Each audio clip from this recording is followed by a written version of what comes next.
이런 지금 움직임 자체가 제가 여러 종목을 말씀을 드렸는데 이 종목 자체가 지금 다 대부분 많이 새롭거든요. 2차전지 쪽에서 새로운 종목들이 나오고 있다라는 부분은 일단은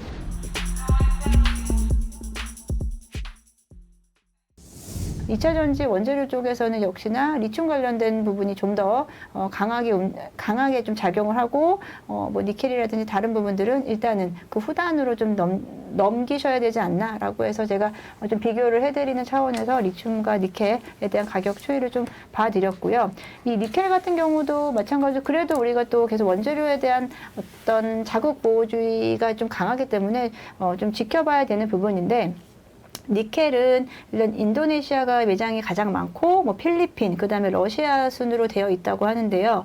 인도네시아가 여기서 문제는 이 인도네시아 같은 경우가 매장량을 가지고 있는데 이 재련 기술, 가공 기술 자체는 직접적으로 능력이 없기 때문에 대부분의 인도네시아 물량 자체를 매장량에 대한 부분을 중국 업체들이 다 따왔다고 해요. 네. 그래서 중국 내에서 하거나 아니면은 인도네시아에 투자를 함으로 인해서 중국 시장이 니켈 시장을 거의 다 지금 절반 이상을 장악하고 있는데 그렇게 된다면은 이 니켈에 대한 부분이 미국의 IRA법에 대해서 저촉이 되잖아요.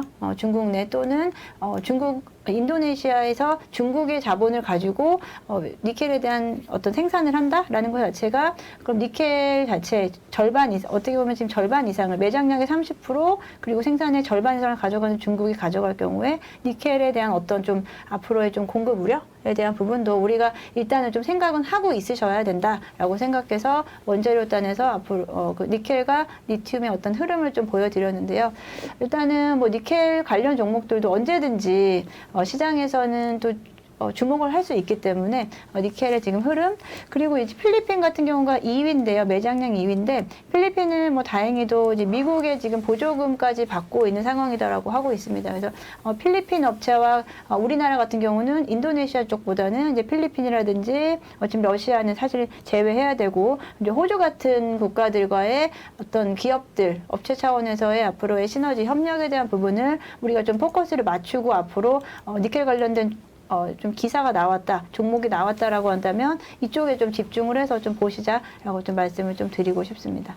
예, 2차 전지 소재 가운데 리튬 관련주, 니켈 관련주 대표적인 주식들이 그럼 뭐예요? 수산화 리튬 관련해서는 네, 수산화 리튬 관련해서 그렇죠. 미래나노텍, 금이야 뭐 이런 거죠. 맞습니다. 예. 미래나노텍이 저는 여전히 예. 이제 시장에서는 가장 좀 대장으로 움직인다라고 생각하고 네. 있고요. 사실 수산화 리튬 관련해서 맨 처음에 이 종목을 제가 찾았을 때도 미래나노텍이 탑픽이었어요. 네. 미래나노텍은 이제 지금 2차 전지 소재는 2차 전지를 본업으로 하고는 있지 않습니다만 소재 기업인 미래첨단 소재를 인수를 통해서 미래첨단 이름 바꾼 거죠. 미래첨단 소재를 통해서 2차 전지 수산화 리튬에 대한 가공을 하고 있는데요.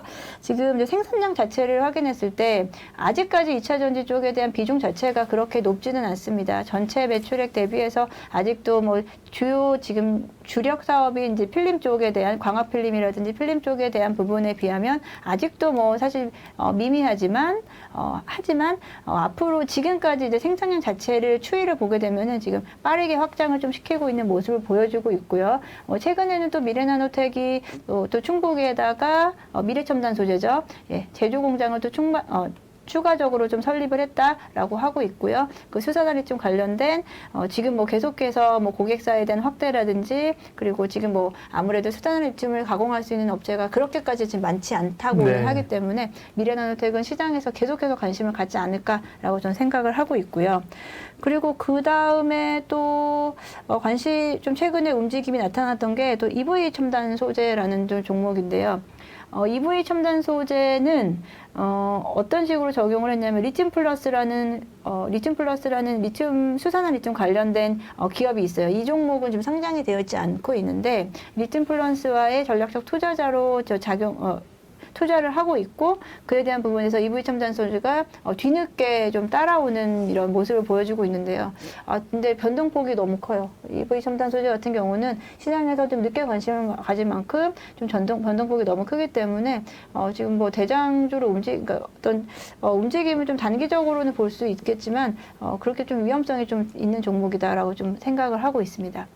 그리고 또 EN 플러스라는 종목도 조용했다가 사실 이런 종목들을 제가 수산화리튬 맨 처음 나왔을 때 정말 인터넷에 다 긁어가지고 제가 다 찾아냈었던 거거든요. 네. 처음에는 움직임이 좀 나타나지 않았었는데 EM 플러스는 사실 좀 리튬 관련주 중에서 좀 특이한 부분을 가지고 있는데 뭐 세계 최대 리튬 생산 업체 강봉리튬의 자회사인 강봉리튬 전지와 함께요. 이 LFT 배터리 쪽에 대한 부분에 업무 협약서를 체결했다고요. 한마디로 중국의 리튬 업체와의 어떤 업무 협약을 가지고 이 강봉 리튬 전지와의 전지에 대한 우리나라에 대한 뭐 판권, 국내 판권이라든지 앞으로 이제 세계적인 이제 판권에 대한 부분을 좀 부여받고 있다라고 하기 때문에 사실 저는 이 부분이 LFP 배터리 관련된 종목인 거거든요. 이 EM 플러스는 근데 또 이상하게 또 같이 리튬 관련 종목으로 네. 움직임이 좀 크게 나타나고 있다. 일단은 제가 시장에서 좀 관심을 계속해서 가질 만한 종목들을 선택을 해서 좀 말씀을 드리는데 일단 수산화리튬 관련돼서 가장 큰 탑픽은 미래나노텍이라고 좀 볼 수 있겠고 그 외에 리튬 관련해서는 이제 폐배터리 관련된 업체들 그리고 리튬 관련해서 또 폐배터리 쪽에서 아무래도 또 우리가 에코프로 같은 종목들을 또 빼놓을 수 없기 때문에 이런 지금 움직임 자체가 제가 여러 종목을 말씀을 드렸는데 이 종목 자체가 지금 다 대부분 많이 새롭거든요. 2차 전지 쪽에서 새로운 종목들이 나오고 있다라는 부분은 일단은 관심을 가져주시고 이제 관심 종목에는 넣어 놓으시되 그 종목들이 얼마나 연속성을 가져갈 수 있을지에 대한 부분을 확인을 하셔야 되고 지금까지 연속성을 좀 보여줬던 종목은 이제 미래나노텍이다라고 좀 말씀을 좀 드리겠습니다.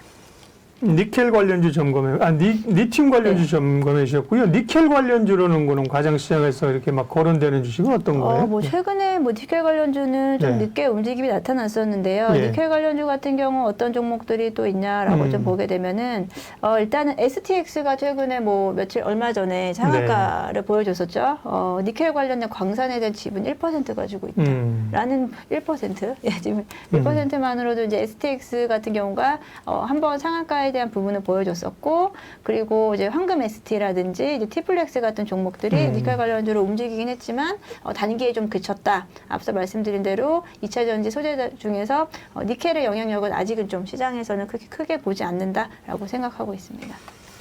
2차 전지는 계속 봐야 된다. 그 가운데 소재 가운데서도 리튬 관련주, 니켈 관련주에서 오늘 스터디를 잘 해주셨는데요. 네. 다만 지금 말씀해 주신 기업들이 예를 들면 뭐 에코프로비엠처럼 양극재 혹은 네. 뭐 포스코 케미칼처럼 양극재, 응극재를 메인으로 하는 것보다는 네. 자회사를 통한 맞습니다. 뭐 개발이나 뭐 이런 거잖아요. 그죠? 네, 한 달이 걸쳐서 있는 거기 때문에 이게 이 2차 전지 소재는 유망하지만 그 가운데서 지금 말씀 리튬이나 니켈이나 이런 것들이 단기적인 테마로 끝날 거 아니에요? 저도 이제 보고 있는데요. 리튬 관련해서는 일단 단기적인 테마라고는 일단은 좀 더 저 봐야 되겠지만 니켈 관련주는 좀 단기적인 테마가 될 가능성이 좀 있다라고 보고 있고요. 네. 리튬 관련주는 우리가 지금 여전히 리튬은 단기적이라고 하기에는 많이 올랐지 그동안. 많이 그죠? 오르기도 네. 했고요. 네. 리튬 관련해서는 또 2차 폐배터리 쪽의 시장이 아직도 사실 좀 쉽게 끝나지 않는 모습을 좀 보여주고 있거든요. 네. 폐배터리에서 가장 핵심이 지금 리튬이다라고 좀 보고 있어요. 리튬 다른 예를 들어서 뭐 니켈이라든지 다른 원재료 자체는 좀 대체가 가능하거나 아니면 비중을 좀 줄이거나 이러면서 조금은 좀 플렉서블하게 움직일 수 있지만 네. 리튬 같은 경우에는 뭐 우리가 수산화 리튬이든 탄산 리튬이든 배터리 어떤 뭐 예를 들어서 뭐 LFP 배터리든 아니면 우리가 지금 3원기 배터리는 어느 쪽에서든지 리튬과의 합성은 있어야 되는 부분이거든요. 그래서 리튬은 이제 필수 소재다라고 볼 수 있기 때문에 리튬 쪽에 대한 모멘텀이 좀 더 강하다라고 좀 보고 있습니다.